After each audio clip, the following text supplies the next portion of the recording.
Hope you guys are doing well. Welcome back. So in this video, I'm going to show you that how you can create a video on Pictory. So let's start. So first of all, what we have to do simply I'm going to click on script the video. So let's click on the proceed. So we have to click on this, and after clicking on this, as you can see now here, and after clicking on this, as you can see now here, we have to provide the script, and I have pasted the script here. Now simply what we need to do, as you can see, I have pasted all things here. Enter your video name. If you want to enter a video name, simply we have to click on the video name. So for example, I'm gonna add the video name here, and this is my video name.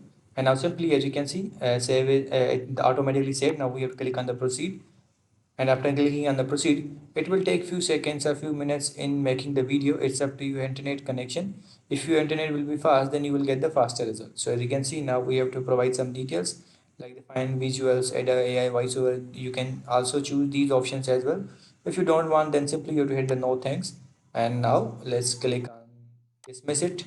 So as you can see, the video is generated. Now we have to click on the got it. Now if you want to play the video, then simply let's see the preview of the video, that how it is made. So as you can see, this is the preview of the video, and now you can see the video like this. Now if you want to check out the preview here, you can also do that. You have to click on the preview, and it will generate the preview for your video. So I'm going to cut this one. Now you have to wait for a few seconds again for generating the preview. So as you can see, this was the preview of the video, and this way you can make a video on Pictory. I hope you guys understand this video, that how you can do this. So see you guys in the next video.